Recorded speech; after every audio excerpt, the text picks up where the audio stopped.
let's jump to this next story, which starts with the Defiant L's post that I'd mentioned in a previous segment. This is where I'll give you the news right away.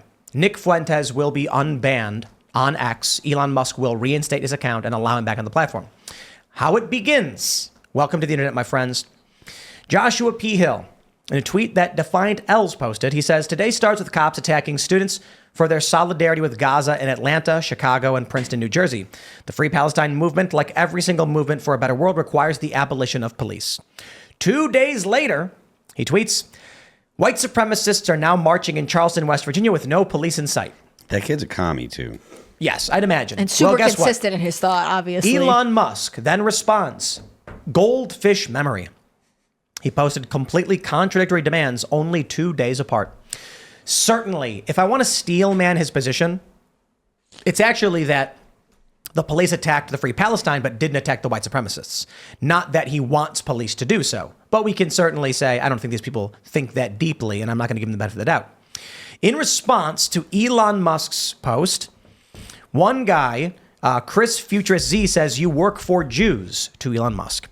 With a post from Nick Fuentes that reads, what does it say about our society that the cops let BLM torch our cities but won't let students criticize Israel? It means Jews control America. That is the obvious conclusion. I certainly don't think that logic is there, but certainly Nick said it. And Elon Musk responded, while I don't condone all the actions of any one group, I must admit to being openly philo-Semitic and generally try to see the good in all people. Goya Bean Groiper responds with this AI-enhanced photo of Nick Fuentes. I don't know if it's actually enhanced. I'm kidding. He says, bring Nick Fuentes back on Twitter. He has been banned since 2021. What happened to your promise, big guy? Elon Musk responds, very well, he will be reinstated, provided he does not violate the law, and let him be crushed by the comments and community notes. It is better to have anti-whatever out in the open to be rebutted than grow simmering in the darkness. Ashley St. Clair responded, this will get enormous backlash. But if it is to be a free speech platform, it is the right move. I say this as someone who has been viciously attacked by his followers for years now. I do believe Nick was also incredibly radicalized as a result of censorship. And then Elon says, fate loves irony but hates hypocrisy. I cannot claim to be a defender of free speech, but then permanently ban someone who hasn't violated the law, no matter how much I disagree with what they say. This will probably cause us to lose a lot of advertisers and makes me sad, but a principle is a principle. And thus, Elon Musk has pledged to restore Nick Fuentes. And my comment on Twitter is that seeing that, I said, Elon Musk is based AF. I think Nick is wrong. I think his logic is not sound, but I certainly believe he has a right to say his opinions and be challenged. And the example I'd like to give is that woman from the Westboro Baptist Church, famously on Twitter, spreading her views, getting challenged, and being de-radicalized by the exposure to a larger community. Yeah. So, like, it's not like Nick has anything to say that is worse than other people on Twitter. There are currently people on Twitter that say things that are far more offensive or whatever than Nick says, like, without a question. Guaranteed, just the fact that his name has left my mouth means that my mentions are going to have there's going to be like a meme of someone pointing at me saying you're a Jew or something like that. Do you think it's like this? He's the scapegoat for this issue, though? I mean, he is, but it doesn't matter because there's always going to be, as long as you're not like banning people at all for talking, banning people for talking about Israel at all, there's going to be people that are going to say things that are, that are going to be, buck wild, that are going to be like you'd expect to find on 4chan and stuff, unless you're really policing that. So bringing him back is not going to make Twitter or X any significantly different. So I don't see the problem. What do you think, Matt? I unfortunately have been exposed to Nick Fuentes on random occasions, and I've never found anything to like about with him or agree with him on, but I agree with Tim that this is a based move by Elon Musk. Thank God for Elon Musk right now. Until we get a blockchain solution to social media, all of our eggs are in the Elon Musk basket, and I think that's right. Let's community note the hell out of this guy, and let's forget Nick. I mean, whatever he is, but his followers could use a little bit of exposure to some other ideas. Yeah, let's talk about the comment where I said I don't believe his logic is sound. There's a basic logic test they do where it's performed in IQ tests where they say something like, some men are tall, some tall people play basketball, therefore some men play basketball. And it's like, okay, well, yeah, sure, then some. Then there'll be like, all men are taller than women, and like, you know the logic puzzle, right? So when I say the logic is not sound, it's a great leap. There is so much information missing in that statement that to lead to the conclusion that Jews control America because some protests got shut down by the police while many others were defended. I certainly think there are interests that are pro-Israel, but here's ultimately what it comes to. And I think the reason why Nick should be allowed back on Twitter, on X, by Elon, and why Elon is based, is so that these conversations will emerge. The conversation around, I'll give you one example. You have a lot of people, especially Elad Eliyahu on the show, was making reference to certain comments about Israel, and he says, don't you think that that's anti-Semitic? And I said, criticizing Israel is not anti-Semitic. Israel is a government like any other country. I don't hate Muslims when I criticize Saudi Arabia for their policy towards Yemen, because they have nothing to do with Qatar or like Malaysia. Malaysia's Muslim, right? Mm-hmm. And so, or I think they have like blasphemy laws over there too. I can criticize their government, and if their government adopts a theocratic system of governance, I can criticize that too. The problem is, while you've got people like Elad or Ben or other people saying this thing, the inverse is many of the fans of Nick, and I don't want to say Nick does this does this personally because I don't know, but his followers respond to comments about Israel with comments about Jews every single time. Not all of them. I'm saying, like right now, there will be people in the chat saying Goy and Shabos, and I'm like, making references to blanket broad Jewish practices because of the government of Israel's actions is exactly what Ben Shapiro and Elad are talking about when they say you are being anti-Semitic. And so if you were to say that because the military-industrial complex, which has billions, hundreds of billions invested in their Middle Eastern outpost of Israel, if you were to take the logic there, because the U.S. is also funding Ukraine much more right now than Israel, they're not coming out and saying Ukraine controls the United States. Certainly there are arguments about the AIPAC and how long it's been around and the strength of their lobby and everything like that. But the issue then becomes people believe that because politicians are upset, Biden in particular, over people criticizing U.S. military policy and foreign policy, the response is then Jews as a whole religious and ethnic group are in control of the United States. If you said Israel controls the United States, I'd still say you were wrong, but at least that's closer. And you can't, very rarely can you separate, not saying that there aren't people that are separate that make the arguments, but if you have people criticizing Israel in a public forum, the people that don't like Jews are going to be right there with them. So being able to delineate between the people that are just criticizing Israel as a state and then people that don't like Jewish people, it's real hard, especially when you're dealing with random people on the internet or whatever. So but it's true of anything, right? Like any topic that you're like, I'm criticizing this, the people who actually hate, if you were to criticize the Catholic Church, people who hate Catholics to their soul, their core are also going to be there, even if you just generally have an objection to the institution. You do. Here's a quick question. When it comes to the issue of Ukraine, and we've been just rabidly anti-funding of Ukraine. Yeah. No one's accused us of being Ukrainian. No one's been of being Ukraine phobic or anything like that. The way that people react about the Jews is crazy.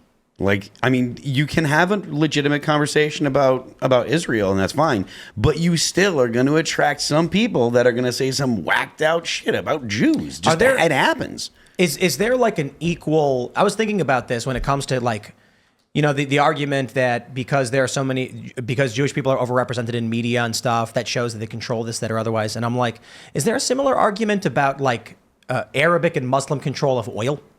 Because I would argue that oil actually is substantially stronger in terms of control of this planet. Our currency is backed by energy, of which the most dominant form being petroleum and coal. Our dollar's backed by the U.S. Navy, nuclear weapons.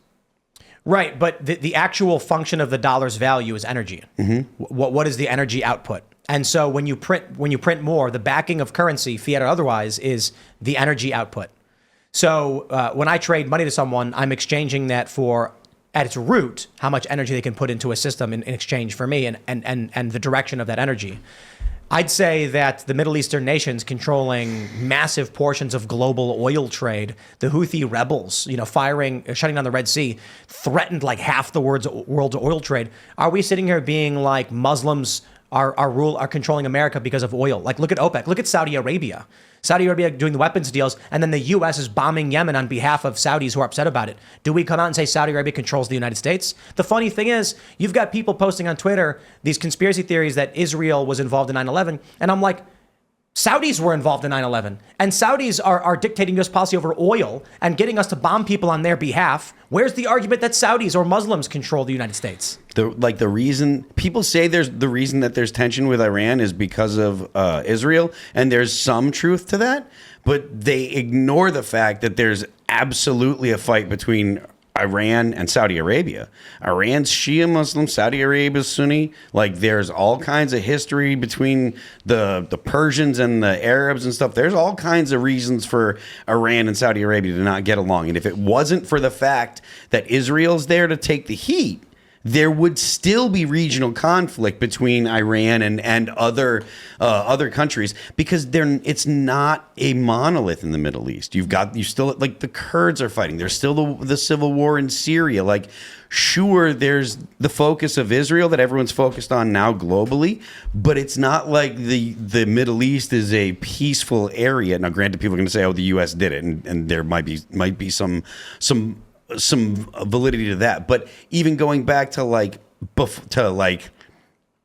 last time it'd have to be before to the Ottoman Empire, before when it was like fairly at peace, So it's not like it's not like Israel's the only tinderbox in the Middle East. There are people who have Israel derangement syndrome, and they can't see any other context in foreign policy. They can't see any other context in Congress and in government. And it is not too dissimilar to the woke, where they scream white privilege.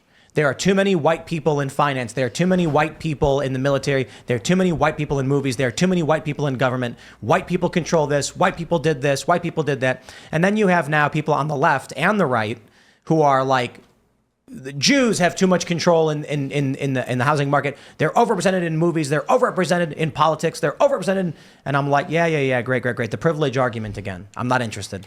It's so frustrating talking about this as a libertarian non-interventionist. I have the Ron Paul view on Israel versus Palestine, which is, it's not our business. Yep. Agreed. Now I have personal views. I have lots of friends in Israel, so I've had some of them on my show, and I've had liberty perspectives on both sides. But the thing that happens, and I'm surprised that libertarians fall into this trap, when we talk about Netanyahu or the Israelis or the Palestinians, is people immediately go full collectivist, blaming the government of Israel for, or blaming all Jews for the government of Israel, or saying that every Palestinian baby that's getting killed right now had it coming because they voted for Hamas. Well, that's just dumb. This is about... That baby didn't vote for anybody. They probably didn't, or they The baby literally did not vote for anybody. Yeah. But you can't always lump this into some sort of collectivist ideology. It's war. Blame the individuals who are responsible for the actions that are causing the war. There's a war going on. I don't care. I literally don't. People are like, I see this video of someone screaming about Gaza, and I'm like, lady, I don't care. I look, human suffering is bad. War is bad. There's war going on. Everybody claims they're right. How about this? Can we have a protest for the Uyghur Muslims in China? Because they're getting brutalized by the Chinese government. Like all the human trafficking victims who are brought across the southern border. Oh yeah, let's do that. Hey, that one affects us. That's what I care about. That's at least in our backyard, like literally attached to our nation. I don't understand why Americans are only motivated by things that are happening abroad. I think compassion is good. I think the loss of life is awful, but when do we turn inward and say, hey, we have a lot of problems internally and we should start prioritizing them before we start intervening on every side of this conflict, by the way? It's possible that Agreed. there's a military-industrial complex that propagandizes this and makes us care. Possibly. It's Yep. possible. Yep. Matt will definitely agree with me on this. If we're actually going to be focused on like serious problems and be America first, I said it last night and I'm going to say it again. We have to focus on unfunded liabilities, focus on Medicare and Medicaid, focus on all that stuff because the dollar is going to be devalued like mad. You're going to see, if you think the inflation that we're seeing now is a big deal, it's going to make the inflation that we've had in the past couple of years look like child's play. And that also will destabilize the whole world. If the U.S. dollar collapses, like the problems that will arise from an unmanaged de-dollarization of the whole world cannot be overstated. So if you're worried about America, you need to focus on getting in touch with your representatives and making sure they know that you want them to do something about the unfunded liabilities and the national debt. The single biggest threat to national security, to American way of life, fill in the blank, whatever it is you care about, you should care about that. Please, Why do you think please people- go on more. Please. Well, why do you think people don't take it seriously? It's an abstract idea, like the destruction of the currency. And like I was talking, Thomas Massey was on my show just the other night, and we're talking about there's a bill that would seize Russian assets to help fund the war in Ukraine. I forget what it's called. And he's like, you realize that Russia buys a lot of U.S. debt, and China buys a lot of U.S. debt. And if the new precedent is foreign countries that buy U.S. debt, we can seize your stuff. That combined with the payments on the debt, that combined with massive monetization of all this money we're sending overseas, this is how empires die. And nobody seems to care because it's an abstraction, right? It's And I think Americans don't understand debt themselves. I mean, they struggle with mortgages, credit card debt. Look at how we got to student loan debt. I think the concept of debt is very difficult for Americans to understand on the personal financial level. I can't imagine it being applied to the federal financial level. What they do understand is that their dollars can't fill their grocery cart anymore. Yes. And it's the same problem, but it's personalized. And I think that's why Trump can win, because Joe Biden is just the economy's awful on a very personal, tangible level. Yeah. Well, let's jump to the story. Let me say one more thing real quick. For everyone listening at home, you need to, when you hear politicians talking about mandatory spending, that's what they're talking about. So a lot of times they'll use phrases and terms that people aren't familiar with. When they're talking about the unfunded liabilities, when they say mandatory spending, that's the stuff they're talking about. You have to be aware of the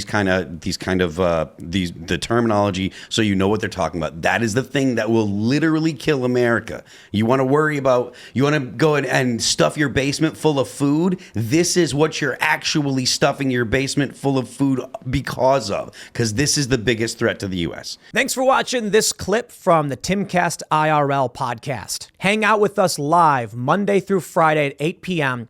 and become a member over at timcast.com for uncensored, members-only shows exclusive. Thanks for hanging out, and we'll see you all next time.